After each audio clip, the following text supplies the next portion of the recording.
मित्रांनो, नाविन्यपूर्ण योजनेसाठी जिल्हास्तरीय राज्यस्तरीय 10 शेळ्या आणि 1 बोकड ही जी योजना मित्रांनो राबवली जात आहे. या योजनेसाठी मित्रांनो लागणारे महत्त्वाचे डॉक्युमेंट कोणकोणते आहेत आणि या योजनेसाठी मित्रांनो कोण फॉर्म भरू शकतो याच्याबद्दल माहिती आपण पाहत आहोत. ही माहिती पाहत असताना तुम्ही ते पाहून घ्या मित्रांनो. सर्वात पहिले ते टिप पाहून घ्या मित्रांनो. योजनेअंतर्गत पश्चिम महाराष्ट्र, खानदेश आणि मराठवाडा विभागातील जिल्ह्यात उस्मानाबादी व संगमनेरी या जातीच्या शेळ्या व बोकड यांचे गट वाटप करण्यात येतील. 2 नंबरला पाहू शकता. योजनेअंतर्गत कोकण व विदर्भ विभागातील स्थानिक हवामानामध्ये धग धरणाऱ्या व तसेच पैदास सक्षम आणि उत्तम स्वास्थ्य असलेल्या स्थानिक जातीच्या शेळ्या व बोकड यांचे गट वाटप करण्यात येतील.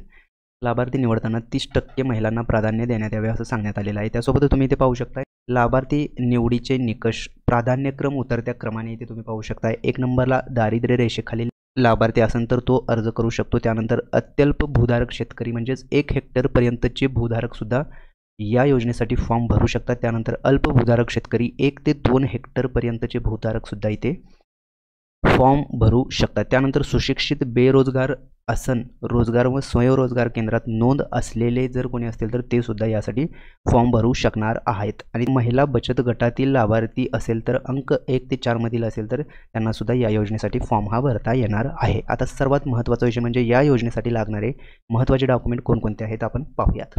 तर मित्रांनो, त्यासाठी लागणारे महत्त्वाचे डॉक्युमेंट इथे तुम्ही पाहून घेऊ शकता. हे डॉक्युमेंट मित्रांनो मी तुम्हाला वाचून दाखवतोय. इथे जिथे मित्रांनो रेड कलरमध्ये स्टार मार्क दिलेला आहे हे डॉक्युमेंट तुमच्याकडे असणं अनिवार्य आहे. म्हणजे तुमच्याकडे कंपल्सरी असलंच पाहिजे मित्रांनो. 1 नंबरचं डॉक्युमेंट तुम्ही पाहू शकता फोटो ओळखपत्राची सत्यप्रत.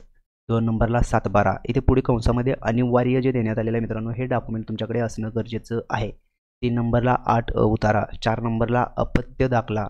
5 नंबरला पाहू शकताय आधार कार्ड. आता अपत्य दाखला जर तुमच्याकडे नसेल तर स्वयंघोषणापत्रसुद्धा तुम्ही इथे देऊ शकता. 6 नंबरला पाहू शकताय रहिवाशी प्रमाणपत्रसुद्धा इथे लागणार आहे. त्यासोबतच 7 नंबरला बँक खाते पासबुक सत्यप्रतसुद्धा इथे लागणार आहे. त्यानंतर 8 नंबरला पाहू शकताय रेशन कार्ड कुटुंब प्रमाणपत्र. एकाच कुटुंबातील एकच व्यक्तीला लाभ घेता येईल असं सांगण्यात आलेलं आहे. म्हणजे तुमच्या राशन कार्डमध्ये जर 4 व्यक्ती असतील तर त्यापैकी एकालाच तुम्हाला कोणाला तरी लाभ हा घेता येणार आहे.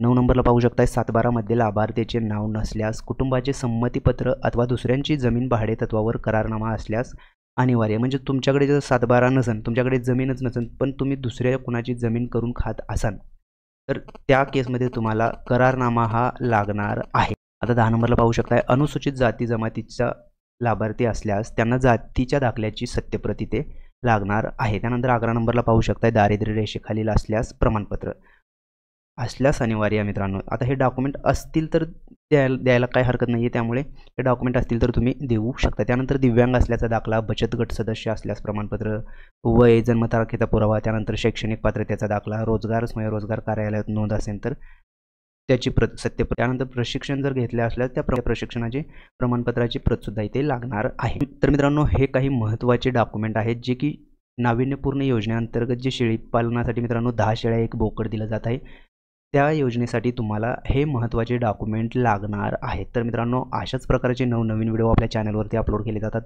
त्यामुळे तुम्ही जर का आपल्या चॅनलवरती नवीन असाल तर सर्वात पहिला आपल्या चॅनलला सबस्क्राईब करून बेल आयकॉन दाबायला विसरू नका. चला तर मग भेटूयात पुढील व्हिडिओमध्ये.